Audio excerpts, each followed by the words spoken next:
Amém. Tem um pouco a ver com o que a gente cantou agora. A gente canta muita coisa bonita, né? Não é verdade? E a gente tem aprendido também muita coisa boa. Quantos têm aprendido coisas boas aqui nesse lugar? Só que tem algumas coisas que não basta a gente aprender. O segredo não é aprender. O segredo é praticar, não é? Senão a gente aprendia sobre dieta e emagrecia. Não é verdade? Senão a gente, não é? A gente aprende sobre exercício e aí acorda mais forte. Então não é assim que funciona. E a dor de não praticar aquilo que a gente já sabe, ela é muito maior. Porque agora a gente é conhecedor e a gente não coloca em prática. Então o peso da nossa consciência, da nossa responsabilidade, ele aumenta muito à medida que a gente sabe. Não é isso? Porque agora eu já não sou mais ignorante sobre aquele assunto. Agora eu já tenho entendimento. E aí o que pesa sobre mim agora é o quê? Eu preciso colocar em prática para que a minha vida seja transformada. Então que você hoje tenha a sua cabeça, sua mente aberta para poder entender aquilo que Deus quer nos revelar e colocar em prática. Amém? O segredo dos relacionamentos, muitas vezes, não são porque as pessoas não sabem o que tem que fazer. Elas sabem. Muitas vezes, quando a gente vai conversar com casais, você conversa com eles e você sabe que eles não estão brigando por ignorância. Mas eles estão brigando porque ninguém quer dar o braço a torcer, ninguém quer dar o primeiro passo em relação à mudança que eles já sabem que devem ser praticada. Então, o desafio nosso é colocar em prática. E nós vamos pedir que o Espírito Santo de Deus nos ajude a colocar essa palavra em prática para que haja transformação. Amém? Porque aí quando a gente coloca em prática a transformação na minha vida, Deus começa a ser usado por Deus para poder transformar a vida de outras pessoas. É assim que funciona o Evangelho. Então a gente vai falar um pouco sobre tesouro. O que tem valor para você, né? Então, quais são os seus tesouros? O que é aquilo que você dá valor? Antes disso, vamos só relembrar um pouquinho o que a gente aprendeu na última série, que foi a série que falava Upside Down, né? Que a gente estava em busca da felicidade. Então, a gente pegou Jesus ali no Sermão da Montanha, e ele no início do seu ministério, fazendo alguns ensinamentos para aqueles discípulos. E os ensinamentos de Jesus naquele momento foram duros, porque era nos chamando as pessoas para colocar em prática aquilo que ele estava ensinando. Jesus não veio dar uma aula, amém? Jesus não veio só dar uma aula, ele veio o quê? Transformar a vida de pessoas. E essas vidas eram transformadas à medida que eles colocavam em prática aqueles ensinamentos de Jesus. Então, Deus quer que nós tenhamos uma visão única, uma visão focada naquilo que é eterno. E muitas vezes o diabo ele quer trazer o quê? Uma duplicidade de visão, uma cegueira. Ele quer dizer que as coisas não precisam ser tão focadas assim, que você tem condição de olhar duas coisas ao mesmo tempo. E Deus está dizendo para nós que nós temos que ter o quê? Foco. Nós temos que ter a nossa visão no lugar certo. E Jesus, no Sermão da Montanha, ele falou muito sobre a lei, né? Ele trouxe um novo entendimento sobre aquilo que os discípulos estavam achando que era a lei de Moisés. Jesus trouxe um entendimento muito duro sobre a lei, sobre a importância do cumprimento dessas leis. Ele falou sobre homicídio, né? E que agora, homicídio muitas vezes é aquilo até que a gente pensa em relação ao nosso próximo, em relação ao nosso irmão, que nós temos que tomar cuidado, não só com as nossas ações, mas com os nossos pensamentos. Jesus foi duro na questão do adultério, também para a gente controlar os nossos pensamentos, né? Porque o adultério começa com aquilo que a gente vê, com o desejo que a gente deixa tomar conta do nosso coração, muitas vezes sem ter praticado o ato, e Jesus fala que isso também é adultério. Então foi difícil a palavra de Jesus ali. Fala que ele abomina o divórcio, né? Fala também sobre a importância de amar os inimigos. Ele ensina também a importância da oração do Pai Nosso. Então Jesus veio trazer uma nova revelação, ele veio trazer um novo entendimento, chamando os discípulos para colocar em prática aqueles ensinamentos de Jesus. E agora eu queria que você abrisse a sua Bíblia, no livro de Mateus, no capítulo 6, do verso, vamos ler aqui, do 19 até o 24. E nós vamos entrar em alguns tópicos. Falar sobre como que as riquezas exercem o poder sobre nós. Nós vamos falar por que o dinheiro exerce poder sobre nós e como quebrar o poder do dinheiro em nós. Então nós vamos entender o que Jesus está dizendo a respeito de riqueza. Às vezes a gente fala muito aqui na igreja sobre cura, a gente fala sobre inúmeras coisas. E deixa eu perguntar uma coisa aqui, alguém aqui vive sem dinheiro? Deixa eu ver. Ninguém, né? Isso faz parte do nosso dia a dia. E é por isso que a gente tem que falar sobre isso. A Bíblia fala sobre riqueza, a Bíblia fala sobre prosperidade, a Bíblia fala sobre dinheiro. E muitas vezes a gente não vive tudo de Deus porque a gente também não coloca em prática tudo aquilo que Deus tem nos ensinado a respeito dessas coisas. Então, vamos abrir o nosso entendimento para essa palavra que diz o seguinte, Mateus 6, de 19 a 24. Também está no telão. Não ajuntem riquezas aqui na terra, onde as traças e a ferrugem destroem, e onde os ladrões arrombam e roubam. Pelo contrário, ajuntem as riquezas no céu, onde as traças e a ferrugem não podem destruí-las, e os ladrões não podem arrombar e roubá-las. Pois onde estiverem as suas riquezas, aí estará o coração de vocês. Em outras versões fala, onde estiver o teu tesouro, aí estará o teu coração. Versículo 22, os olhos são como uma luz para o corpo. Quando os olhos de vocês são bons, todo o seu corpo fica cheio de luz. Porém, se os seus olhos forem maus, o seu corpo ficará cheio de escuridão. Se a luz que está em você virar escuridão, como será terrível essa escuridão? Um escravo não pode servir a 2 donos ao mesmo tempo, pois vai rejeitar um e preferir o outro, ou será fiel a um e desprezará o outro. Vocês não podem servir a Deus e também servir ao dinheiro. Não falo, o servo não pode servir a 2 senhores, né? E vocês não podem servir a Deus e as riquezas. É isso que a palavra de Deus está dizendo. Então, o que a palavra de Deus diz? Que nós temos que servir um Senhor apenas, Deus. E o diabo, muitas vezes, ele quer trazer o quê? Uma visão atrapalhada, de que tem como a gente fazer as duas coisas de uma só vez. E fala dos olhos, né? Os olhos, estava lendo um pouquinho sobre os olhos hoje, talvez eu vou falar de uma maneira muito ignorante, se tiver algum médico aqui me perdoa, né?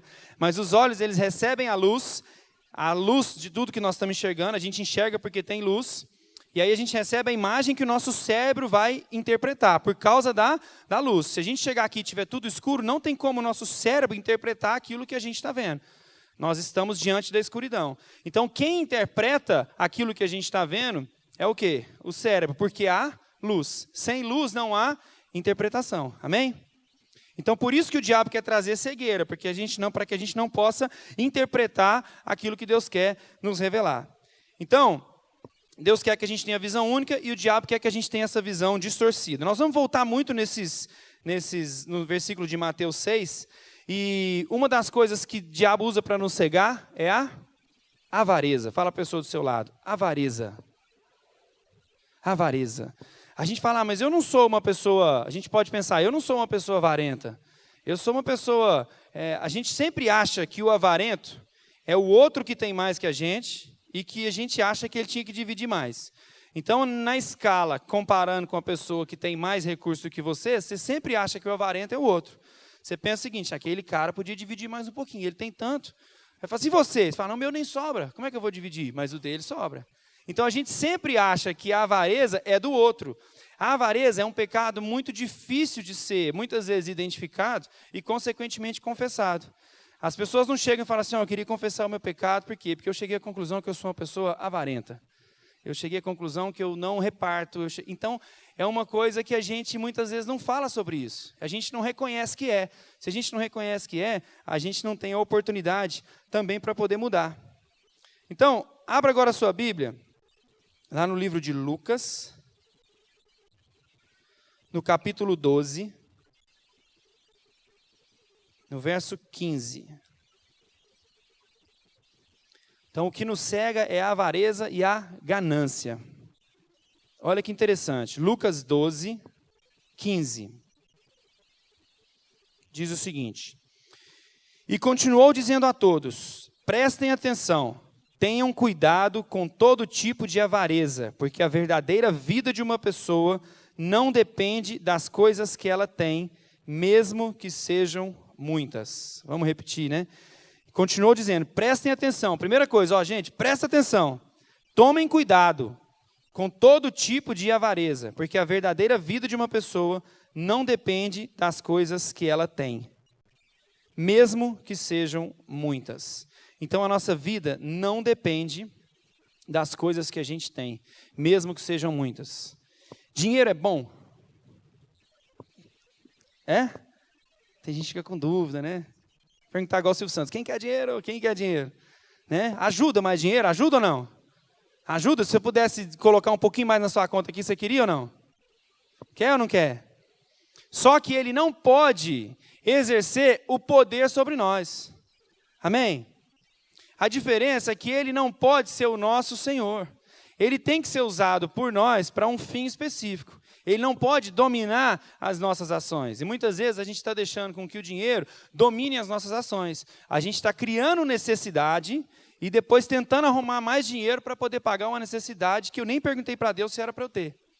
Aí fica sempre faltando, porque eu preciso o quê? Agora eu preciso buscar dinheiro para poder comprar aquilo que às vezes Deus nem mandou eu comprar. E aí a vida vai ficando difícil, a gente começa a acumular um monte de problema, porque o dinheiro, ele virou o quê? O meu senhor. Hoje eu virei escravo de arrumar mais dinheiro para poder pagar as contas, porque eu não ouvi Deus. Eu não ouvi Deus se era para eu, o que era para eu fazer com os meus recursos. E agora o dinheiro tem exercido um domínio sobre mim. Então, para a gente saber se a gente é uma pessoa avarenta ou não, eu fui lá na definição de avareza. E fala o seguinte: qualidade ou característica de quem é avarento, de quem tem apego excessivo ao dinheiro, às riquezas. Falta de magnanimidade, de generosidade, mesquinharia, mesquinhez, sovinice. Então, quem é a pessoa avarenta? É a pessoa que tem apego excessivo ao dinheiro e às riquezas. E aí eu queria te perguntar, o que tem motivado as suas decisões? Para a gente saber se eu sou uma pessoa avarenta ou não, saber se o dinheiro tem exercido poder sobre a minha vida, eu preciso fazer uma reflexão se as minhas decisões elas são baseadas naquilo que eu posso dar ou em quanto que eu posso ganhar. Então vamos começar. Quando a gente escolhe um curso da faculdade, ou quando a gente está aqui orientando os nossos filhos a qual curso eles vão escolher, você tenta descobrir qual que é o seu dom, aonde você pode abençoar mais pessoas, ou você vai olhar na lista de qual curso paga mais? E aí os pais muitas vezes orientam os filhos e falam o seguinte: escolhe medicina. Por quê? Porque você tem o privilégio de ajudar muitas pessoas, tem muitos doentes no Brasil, é por isso? É por quê? Porque medicina paga bem. Então vai para medicina, meu filho, porque medicina paga bem. A pessoa não pode ver sangue, mas faz medicina, porque sim, você precisa, medicina é o curso do momento. Estava confirmando, né, viu o Fábio falar aqui, o Maurinho falou, 230 candidatos por vaga. 340? Aí, ó, 340 candidatos por vaga. Pergunta para 70% das pessoas que estão lá, se elas estão fazendo o curso porque elas amam gente, amam cuidar de gente, ou é porque está preocupado com a situação financeira? Vamos para o segundo curso? Qual que é o segundo curso mais concorrido hoje? Direito. Na minha época não era direito, direito estava lá para trás. Por que direito? Porque as pessoas estão inconformadas com a corrupção no nosso país e agora precisa mudar as leis para que o mundo seja mais justo. É por isso? É para quê? Fazer concurso público. Fazer concurso público para quê? Para poder mudar a nossa sociedade, porque agora se tiverem os cristãos ali, a gente vai conseguir ter... Não, é para quê? Porque paga bem. Então, a gente deixou o dinheiro dominar as nossas decisões. E aí as pessoas chegam para poder falar, eu quero o quê? Como se dinheiro fosse resolver tudo. Então, se o problema do mundo é dinheiro e eu fizer um curso que me dá dinheiro, eu vou ser feliz. Então, agora eu vou escolher medicina ou eu vou escolher direito e a gente começa a estimular com que as pessoas façam isso. Então, a gente não anda mais pela vocação, a gente não anda mais pelo chamado e a gente anda pelo dinheiro. A gente anda pelo número de boleto que a gente tem que pagar, pelas contas que a gente fez no final do mês. A gente passa por cima dos outros, porque, meu Deus, tem que resolver meu problema do boleto que vence amanhã e não quer saber se tem alguém precisando do nosso lado. Agora, você imagina, Deus manda a gente repartir. Se 70% da população está endividada e você for esperar pagar suas contas para repartir, ninguém vai repartir nada com ninguém. Não é verdade? Você fala assim, não, está todo mundo devendo, como que eu vou repartir se eu não tenho? Aí a gente entra numa... por isso que a gente acha que a gente não é avarento. Não, eu não sou avarento, porque não está sobrando. Você não está entendendo, Tiago. Como não está sobrando? Esse negócio de dividir deve ser para quem está sobrando. Quem está sobrando é que tem que dividir. No meu caso, está faltando. Não tem como eu dividir. E Deus sabe que não tem como eu dividir, porque minhas contas no final do mês acabam não fechando. Então, a avareza, ela é difícil de ser reconhecida, ela é sutil e ela pode nos dominar. E tem dominado a nossa geração. A gente tem vivido uma geração que não reparte, uma geração que não se preocupa com as necessidades do outro, uma geração totalmente o quê? Individualista. E o que vale primeiro são os meus desejos, são os meus interesses. E depois que eu pagar minhas contas, depois que eu resolver os meus, aí sim eu vou ver se sobra algum tempo para poder cuidar de alguém. Então, eu venho para a igreja agora não na expectativa de alguém que possa contribuir com alguma coisa, mas eu venho na expectativa de alguém que tem que receber alguma coisa, né? E se o louvor for ruim, eu vou reclamar, porque eu não recebi o produto que falaram que ia me entregar. Estava ruim hoje, esse negócio não estava legal, então, eu estou falando que estava ruim hoje não, viu, gente? Só citando um exemplo. Aí a pessoa fala, não recebi o produto que me falaram que era tão legal, cheguei lá, não estava bom.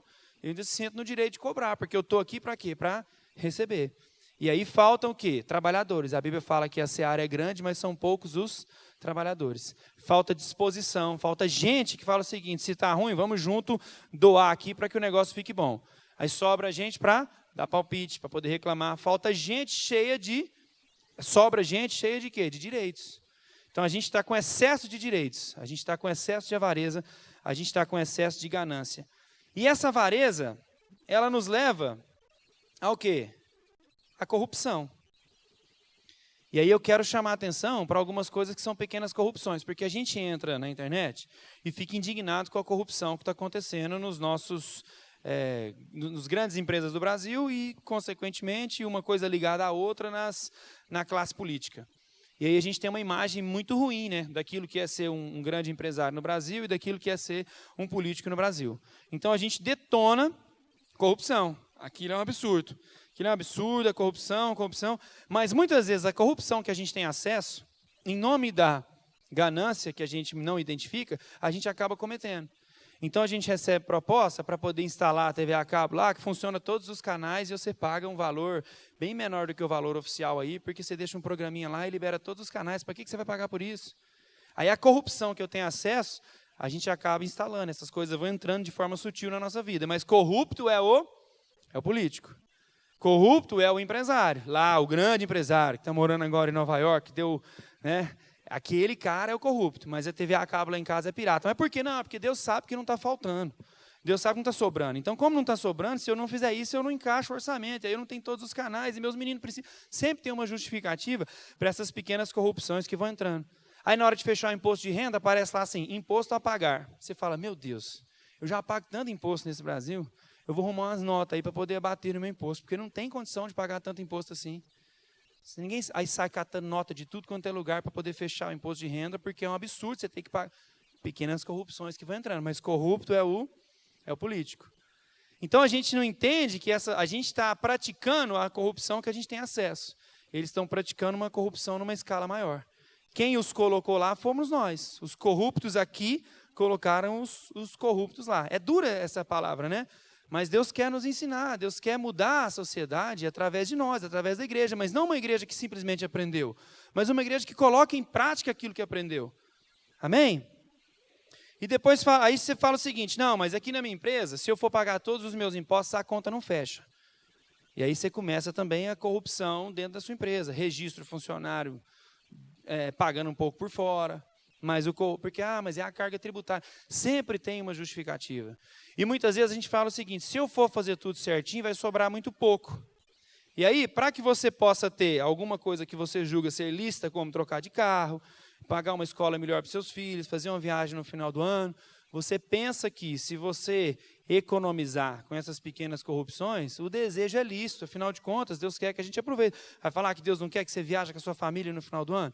Então, é por isso, Deus, eu estou, ainda não deu para ajustar tudo, mas eu estou no começo, e a gente acaba se enrolando nesse tipo de coisa. E nós precisamos dar um basta nisso, para que a gente seja realmente modelo, para que a gente seja realmente exemplo de transformação, para que a gente possa um dia realmente viver e crer num país melhor para a gente e para os nossos filhos. Então, passa pela nossa atitude, passa pela nossa transformação. Amém? Então vamos lá, Eclesiastes, no capítulo 5, no verso 10.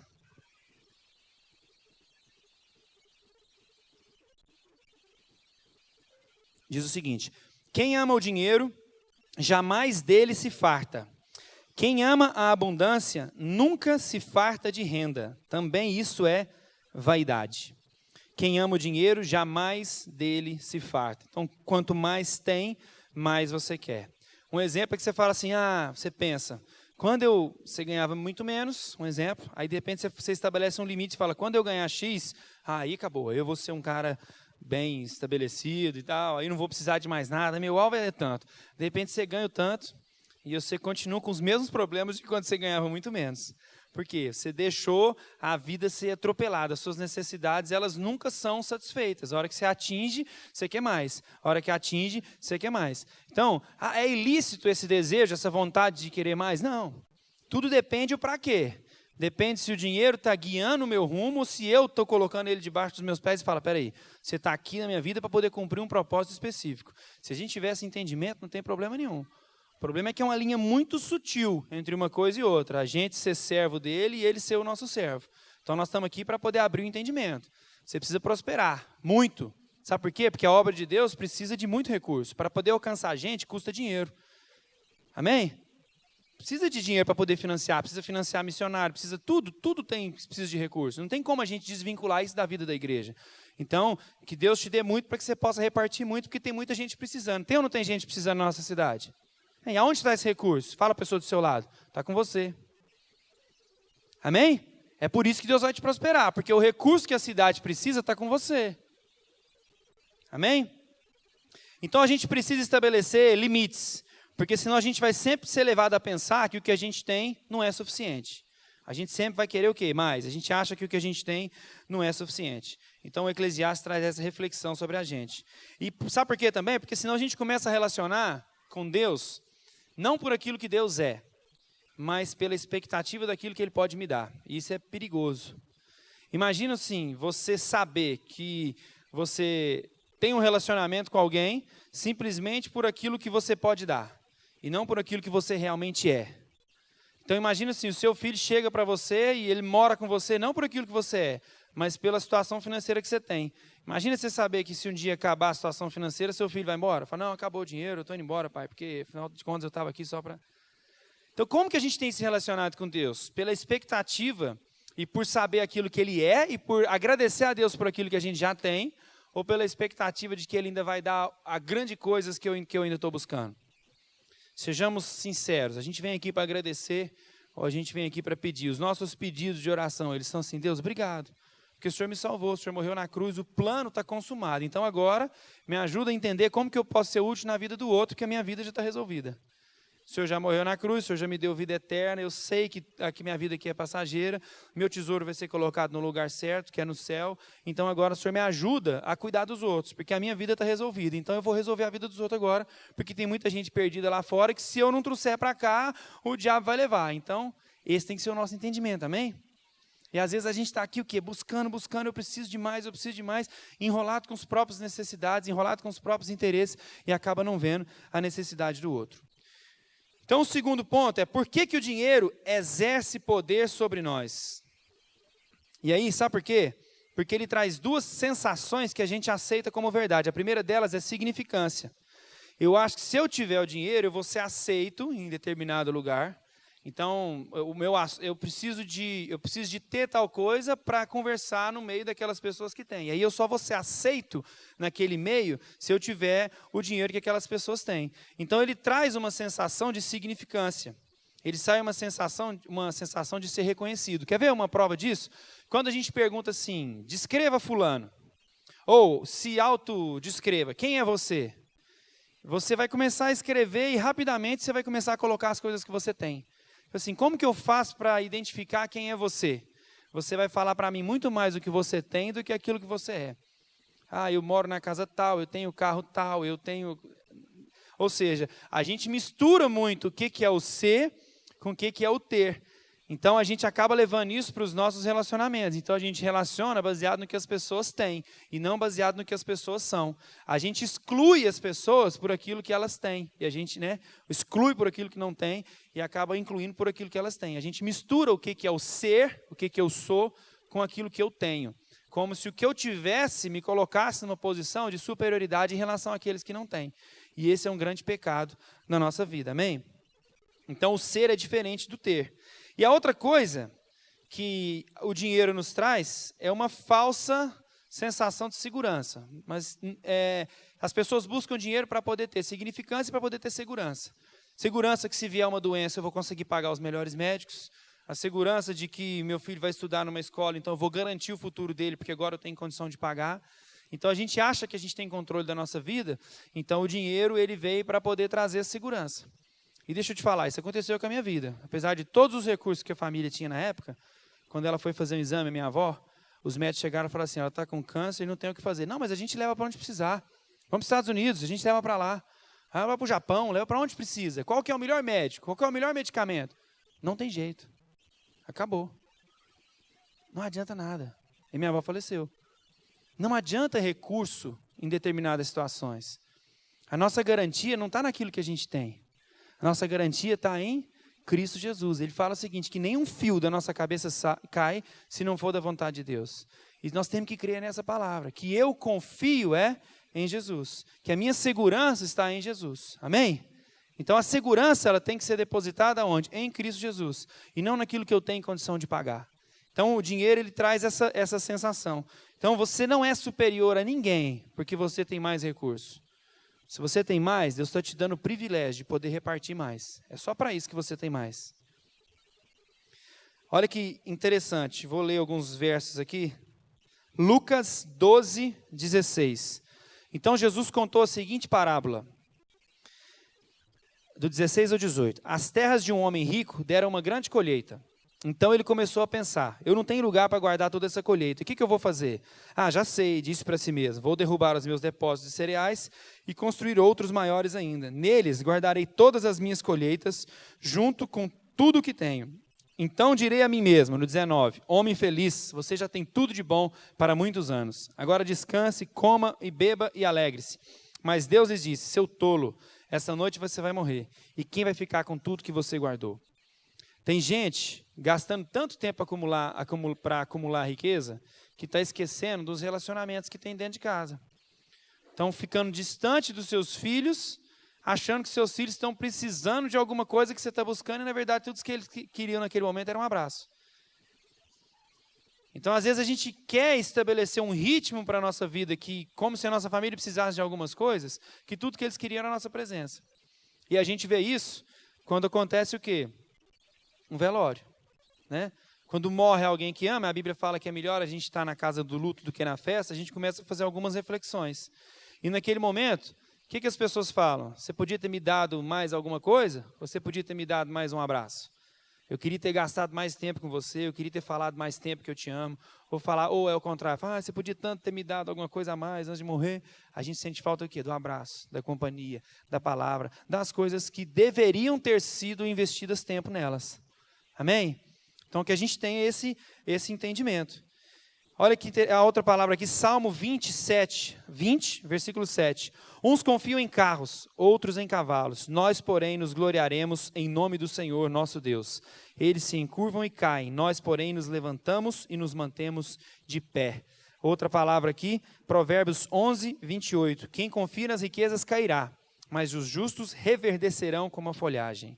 Então, uns confiam em carros e outros em cavalos, mas nós confiamos no Senhor. A nossa confiança não está no dinheiro que a gente consegue juntar, mas ela está em Cristo Jesus, que nos sustenta e que a gente entende que a vontade dele para nós ela é boa, ela é agradável e ela é perfeita. Amém?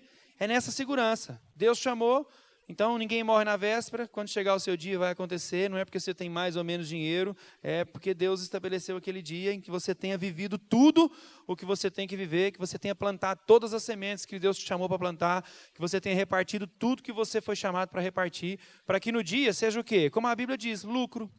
A morte é lucro. Você dá tudo aquilo que você tem e chega no final e fala assim, está consumado. Combati o bom combate, não é isso? Completei a carreira, guardei a fé, está tudo certo, está tudo resolvido. Amém, posso morrer em paz. Que nossa vida seja assim. Amém? E aí agora a gente parte assim, como que a gente pode quebrar esse poder que o dinheiro tenta exercer sobre nós? Voltando lá em Mateus, né, em capítulo 6, nos versos 19 até o 24, fala, não ajuntem riquezas aqui na terra. Olha que interessante. Onde as traças e a ferrugem destroem, e onde os ladrões arrombam e roubam. Pelo contrário, ajuntem riquezas no céu, onde as traças e a ferrugem não podem destruí-las, e os ladrões não podem arrombar e roubá-las. Pois onde estiverem as suas riquezas, aí estará o seu coração. Aonde estiver o seu tesouro, aí estará o seu coração. O que é o seu tesouro? Então a Bíblia está falando para a gente, vamos deixar o Espírito Santo de Deus falar no nosso coração. A Bíblia está falando que a gente tem que ajuntar tesouros no céu. E que se a gente ajuntar tesouros aqui na terra, a traça vai a traça e a ferrugem vão corroer, vão acabar com esse tesouro. Como que eu invisto tesouro no céu? Como que eu aplico esse recurso no céu, em algo que é eterno? O que é o tesouro? Primeiro, vamos lá. Tesouro é aquilo que você dá valor. Aonde você tem colocado o seu valor? Eu não sei quem já assistiu aquele programa do History Channel que chama Trato Feito. Alguém já viu? Ficava assistindo aquilo lá há muito tempo. A pessoa tem uma relíquia e ela vai lá numa casa de penhor para poder tentar vender lá. É penhorar ou vender? A pessoa chega lá, a maioria quer vender. E normalmente, ela acha aquilo lá, porque foi de um antigo parente, dentro de uma gaveta, e na maioria das vezes ela dá um valor muito maior do que aquilo que aquela peça realmente tem. Porque tem valor para ela. Mas na hora que chega lá diante do colecionador, ele fala, não, isso não é tão valioso assim como você pensou, eu pago 1.000. Não, mas eu achei que valia 100 mil. Não, deixa eu te falar, isso aqui tem valor para a pessoa, porque tem um sentimento, né? Então, quais são as coisas que têm valor para você? Para ficar mais fácil de entender, o que é o seu tesouro? O que você dá, pelo que você daria a sua vida? Esse é o nosso tesouro. Por que você tem brigado? Tem gente que está dando a vida aí porque o cara dá uma fechada no carro, ou deu um esbarrão no carro, ele vai lá brigar. Eu estava em São Paulo umas semanas atrás, o cara desceu do carro e começou a bater no vidro. Batia no vidro e falava assim, desce, seu safado, desce, você já me fechou 2 vezes, desce daí. E dava murro no carro, e murro no vidro do carro. Aí a hora que o carro andou mais um pouquinho assim, que eu olhei para o lado, era uma mulher dirigindo e o cara fazendo isso com a mulher. Desce, você já me fechou 2 vezes. Quer dizer, por que você tem dado valor? O que tem realmente importância para você? Porque a Bíblia está dizendo para que a gente possa juntar tesouros no céu. E como que a gente ajunta tesouros no céu? Já pararam para pensar? Então eu vou falar uma frase aqui. Você tem que usar o que é passageiro para atingir aquilo que é eterno. Você tem que usar aquilo que é passageiro para atingir aquilo que é eterno. Tem gente usando aquilo que é eterno para conquistar aquilo que é passageiro. Ó, efeito especial, depois da frase. Então, vamos lá, vamos melhorar essa frase. Nós temos que usar as coisas para alcançar as pessoas. Tem gente usando as pessoas para poder alcançar as coisas. Tem gente, eu falei que a gente tem que usar aquilo que é passageiro, né? Usar os recursos, aquilo que vai morrer. Os recursos, para poder alcançar o quê? Aquilo que é eterno. O que é eterno? A nossa salvação. E tem gente usando o que é eterno, que é Deus, tentando usar Deus, para conquistar aquilo que é passageiro. Para conquistar aquilo que vai acabar, aquilo que as traças vão corroer, aquilo que vai ser lançado fora. E Deus está nos dizendo para que a gente possa focar naquilo que é eterno. Como que eu foco naquilo que é eterno? Quando eu vivo a minha vida em função das pessoas. Quando eu deixo de ser ganancioso, entendo que parte do meu recurso, ele é o privilégio que Deus está me dando de chegar até a vida do outro que não tem. Para que a obra de Deus continue. A Bíblia fala que como pregarão se não há quem os envie, né? E depois a gente pode acrescentar, como que a gente vai enviar sendo que não tem recurso? Então o recurso para poder fazer a obra de Deus, ele está na minha vida, ele está na sua vida. E a gente vence a ganância, a gente vence a avareza quando eu começo a repartir esse recurso para que a obra de Deus seja multiplicada. Porque aí eu estou investindo aonde? Em pessoas e não em bens materiais. Irmãos, eu já vi gente com muito dinheiro na obra de Deus. Muito, muito. Não tem problema nenhum de falar sobre isso. Eu já vi pessoas que são totalmente assim, liberadas em dar. Sabe por quê? Porque aí Deus derrama sobre a vida dela. E quando percebe que não há retenção, e o que Deus entrega para ela chega nos outros, Deus dá mais. Amém? Porque a pessoa é só um canal de distribuição daquilo que Deus quer fazer. Agora, quando Deus derrama e para, Deus fala, opa, aqui não adianta eu dar mais. Gasta com os próprios interesses. Eu já vi gente que é totalmente curada em relação a essas coisas. Então assim, Deus dá, chega nos outros, Deus dá mais, porque distribui, porque a coisa flui, é assim que Deus quer fazer. Deus quer que você seja um canal de distribuição de bens, Deus quer que seja um canal de distribuição de cura, porque sabe, quando a gente não aprende as coisas que Deus quer nos dar, quando a gente fica teórico demais, a gente faz o quê? A gente é água parada. Você já aprendeu tudo sobre relacionamento, já aprendeu tudo sobre relacionamento de casal e seu casamento continua uma porcaria. A coisa não flui, a água está parada, está dando doença ali. Sabe o que tem que fazer? Abre a comporta, deixa fluir, coloca em prática. Amém? Isso é nos nossos relacionamentos. Já sabe o que é, coloca em prática. Tem um monte de gente precisando de você e você está tomando o tempo de outros. Porque você fica com os mesmos problemas. Nós vamos errar? Vamos, muito, muito. Mas vamos errar em problema diferente. Tem gente que faz 10 anos que o problema é o mesmo. E os conselhos são os mesmos. Gasta o tempo das mesmas pessoas. Você não tinha que estar gastando tempo de alguém para te ajudar. Você tinha que estar ajudando os outros. Quer saber um segredo para resolver seus problemas? Começa a ajudar os outros. Aí você começa a ver que tem tanta gente precisando. Fala, não, peraí, o meu problema aqui é a fichinha, vamos embora. Tem mais gente precisando. Tem mais gente precisando de mim. E precisando de tudo. Sabe? Precisando da sua ajuda profissional. Precisando de um abraço. Precisando de 1 milhão de coisas que você vai colocar o joelho no chão. E falar, Deus, aonde eu posso ajudar? O que eu posso fazer? Eu quero sair dessa vida de simplesmente ser um recebedor. Eu quero ser aquele que agora começa a compartilhar. Amém? Então, Jesus disse que se o nosso tesouro estiver na terra, não vai funcionar. Pois na terra esse tesouro vai deteriorar. Não vai permanecer diante do tempo. Na terra o ladrão rouba e a traça come.